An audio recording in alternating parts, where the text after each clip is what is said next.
नमस्कार, JKY की आवाज़ चैनल प्रस्तुत करता है नूतन वर्ष 2022 की हार्दिक शुभकामनाओं के साथ JKY की आवाज़ चैनल की ओर से जलेश्वर कुमार यादव अपने समस्त क्षेत्रवासियों सहित प्रदेशवासियों को क्या संदेश देना चाह रहे हैं, गंभीरता पूर्वक पूरा न्यूज देखिए। वाह क्या बात।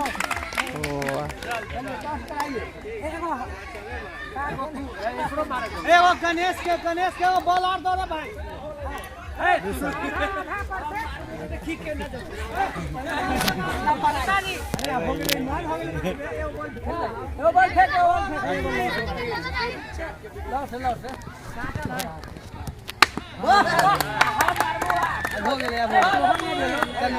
वार्डो मेंबर साहब के मारना दिया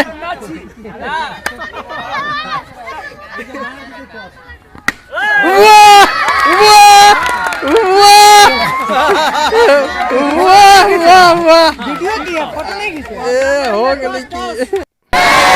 वंदे मातरम वंदे मातरम वंदे मातरम। सबसे पहले मैं जलेश्वर कुमार यादव कौड़िया लालपुर के पवित्र भूमि RCC टूर्नामेंट कौड़िया के खेल मैदान में जो एक क्रिकेट टूर्नामेंट का आयोजन जो किया गया है, इस आयोजन के आयोजनकर्ता राजीव कुमार और रंजन कुमार यादव को तहे दिल से धन्यवाद देते हैं।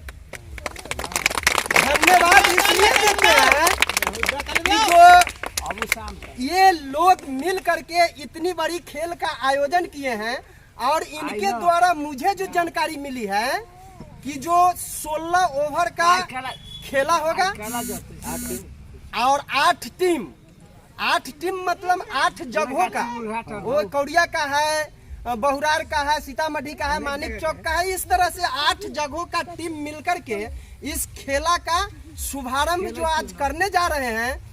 तो आज पहला दिन है और ये 10 दिवसीय खेल है। 10 दिवसीय है ना, जो 1 जनवरी से लेकर के 10 जनवरी तक चलेगा। और आज जो पहला दिन जो खेलने जा रहा है वो बनगांव के टीम के जो जितने भी खिलाड़ी कौड़िया लालपुर के पवित्र भूमि पर जो पहुंचे हैं, उनको हम अपने तहे दिल से जोरदार अभिनंदन करते हैं और एक बार जोरदार ताली से उन सभी का स्वागत। और इनके साथ कदम से कदम मिलाकर के आज जो खेला खेलेंगे वो है हमारे पड़ोसी बहुरार की टीम। तो बहुरार के तमाम खिलाड़ियों को भी इस कौड़िया लालपुर के पवित्र भूमि पर तहे दिल से हार्दिक अभिनंदन व वंदन करते हैं और उनका स्वागत करते हैं।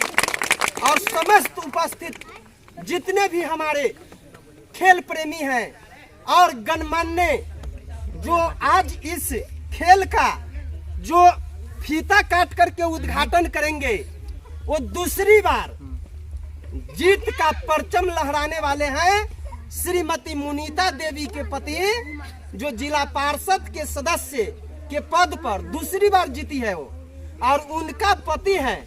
और ये अपने अर्धांगिनी के कदम से कदम मिला करके जो जीत दर्ज कराए हैं, ये इनका काबिले तारीफ है। माननीय श्री शिवचंद्र पंडित जी का भी हार्दिक अभिनंदन व वंदन करते हैं कि जो इन्होंने दूसरी बार जीत जो दर्ज किए हैं जिला पार्षद के यानी पद पर, तो इनके नाम पर भी जोरदार तालियां होना चाहिए। माननीय श्री शिवचंद्र पंडित जी के नाम पर जोरदार तालियां होना चाहिए। और इस कौड़िया लालपुर के जनता जनार्दन को भी और दूर दूर से आए हुए हमारे तमाम खेल प्रेमियों का भी हम हार्दिक अभिनंदन व वंदन करते हैं कि जो हमारे युवा भाई, छोटा भाई समान गणेश कुमार गौरव को लगभग 1400 मत दिए हैं। कुछ वोटों से इन्होंने मुखिया के पद से हाथ धो लिए हैं। खैर कोई बात नहीं है, जो हारता है वही जीतता है। तो हौसला संतुलन में रखना है। तो आज का खेल का शुभारंभ फीता काट करके जो करने जा रहे हैं माननीय श्री शिवचंद्र पंडित जी अपने सुंदर सुंदर हाथों से और शुभ हाथों से फीता काटेंगे और उसके बाद खेल का शुभारंभ जो करेंगे और 2 लाइन बोलेंगे। तो सर जी आपसे आग्रह है कि जो फीता का जो है शुभारंभ जो है कर दीजिए। फोटो भी लिया और वीडियो भी बना। 1 मिनट उसको ऑफ करिए। इनका स्वागत कीजिए। आज कौड़िया लालपुर पंचायत के कौड़िया गांव की पवित्र भूमि पर आरसीसी क्रिकेट टूर्नामेंट का आयोजन किया गया है। सबसे पहले मैं आयोजनकर्ता राजीव कुमार और रंजन कुमार जी को बहुत बहुत धन्यवाद देता हूं। साथ साथ जितने भी क्रिकेट प्रेमी हैं इस गांव के, साथ ही वन गांव और बहुरार दोनों जगह के टीम आज भाग लेने जा रही है। दोनों के बीच आज प्रतियोगिता का आयोजन होने जा रहा है। मैं दोनों टीमों को खेल भावना के तहत खेलने के प्रति संवेदना व्यक्त करता हूं और साथ साथ खेल भावना के जो नियम है उसका पालन होना चाहिए। उत्साह और परिश्रम दोनों मनुष्य के जीवन का हथियार होता है। कोई भी कार्य करने के प्रति उत्साह की ज़रूरत होती है, साथ साथ उसके लिए परिश्रम भी करना पड़ता है। इस संदर्भ में किसी कवि की एक पंक्ति है, जब मन में हो मौज बहारों की, चमकाए चमक सितारों की, खुशियों के शुभ घेरे हो, जब आनंद की आभा होती है उस रोज़ दिवाली होती है। कहने का मतलब है जब मन में जो हम पालते हैं, मन में जो हम सोचते हैं, वही सोच के साथ जब हम आगे बढ़ते हैं तो सभी प्रकार के उद्देश्यों की प्राप्ति होती है।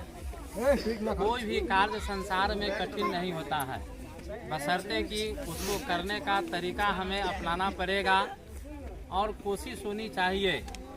समाज में जो भी लोग आगे बढ़ने का काम किए हैं उनके पीछे हम जाएंगे और उनके कर्तव्य और परिश्रम को परखेंगे, तब जाकर के पता चलेगा कि हम आगे कैसे बढ़ेंगे। खेल जीवन का अंग होता है। इसके साथ साथ खेल कब जीवन का अंग बनता है, जब हम शिक्षा को प्राप्त करते हैं, एजुकेशन को प्राप्त करते हैं। हम जहाँ कहीं भी जाते हैं लोगों के बीच में इस बात को रखते हैं। जितने भी छोटे छोटे बच्चे हैं उनमें बहुत अपने भविष्य का बीज छिपा हुआ है और इसी समूह में से कौन जानता है कल कौन राष्ट्रपति बन जाएगा, कौन प्रधानमंत्री बनेगा, कोई नहीं जानता है। मैं आपके ही गांव के बाजार में जब ये छोटे छोटे बच्चे जो अभी ये सब हैं 5वां 6ठा में पढ़ते थे तो मिट्टी का बर्तन लेकर हम बाजार में बेचने आते थे। उस समय हमें भी बहुत कष्ट होती थी जब भाई यही कार्य जीवन भर करना पड़ेगा। लेकिन जब पढ़ाई पर हम दोनों साथ साथ चलता रहा, जिसका परिणाम है जो आज आपके बीच में प्रतिष्ठित हूँ और आपके बीच में एक तुमको ऊपर उठाता रहूँगा। पैसा ही प्रतिष्ठा का द्योतक है, लेकिन वह पैसा होना चाहिए शराफत का, और पैसा होना चाहिए मेहनत का, और पैसा होना चाहिए ईमानदारी का, और पैसा होना चाहिए परिश्रम का और पसीना का। ये नहीं जो कहीं से छीन लेंगे, किसी को क्या कहते हैं ठग लेंगे, इसमें बरकत नहीं होती है। जिम्मेदार नागरिक बनिए, ईमानदार नागरिक बनिए और पढ़ाई को पहला अस्त्र और शस्त्र के रूप में पकड़ना है। जब आप छोटे छोटे आज बच्चे हो, ऐसे ही जब अम्बेडकर साहब बच्चे थे तो उनको विद्यालय में पढ़ने नहीं दिया जाता था, बड़ा कष्ट में उनका जीवन बीता। लेकिन जब कष्ट के सारे अंधेरे को चीरते हुए, उसके वक्ष को चीरते हुए जब उन्होंने आगे बढ़ा, तब बड़ौदा का जो नरेश था वह उनको जो है अपने खर्चा पर पढ़ने के लिए कहाँ भेजा, अमेरिका भेजा। आज भारत में उनको उपाधि मिली है सिंबल ऑफ नॉलेज, ज्ञान का प्रतीक कहा जाता है, जो अब तक भारत में 2 ही व्यक्ति को मिला है। एक मिला आपको बाबा साहब अम्बेडकर को और दूसरा के.आर. नारायणन, जो भारत के पूर्व में राष्ट्रपति बने। Doctor KR. नारायणन और बाबा साहब भीमराव अम्बेडकर, और दोनों जो है सवर्ण जाति के नहीं है, दोनों दलित जाति के लोग हैं। ये कभी नहीं समझना है जो हम दलित हैं, हम गरीब हैं, कैसे आगे बढ़ेंगे। आप में हौसला होना चाहिए। हौसला जब होगा तो आप आसानी से आगे बढ़ोगे, कहीं कोई परेशानी नहीं होगी। रख हौसला वो मंजर भी आएगा, प्यासे के पास चलकर समंदर भी आएगा। थक हार के मत बैठ ऐ मंजिल के मुसाफिर, मंजिल भी मिलेगी और मिलने का मजा भी आएगा। होना चाहिए। पढ़ाई को आप हथियार बनाइए, खेल भी खेलिए, खेल भावना से मिलजुल करके रहना है। अपने माता पिता, गुरुजनों, समाज के प्रति कृतज्ञ बनकर रहना है, उनकी आज्ञा का पालन करना है और पढ़ाई के प्रति तत्पर रहना है। इतना ही कह करके मैं अपनी वाणी को विराम देता हूँ। जय हिंद, जय भारत।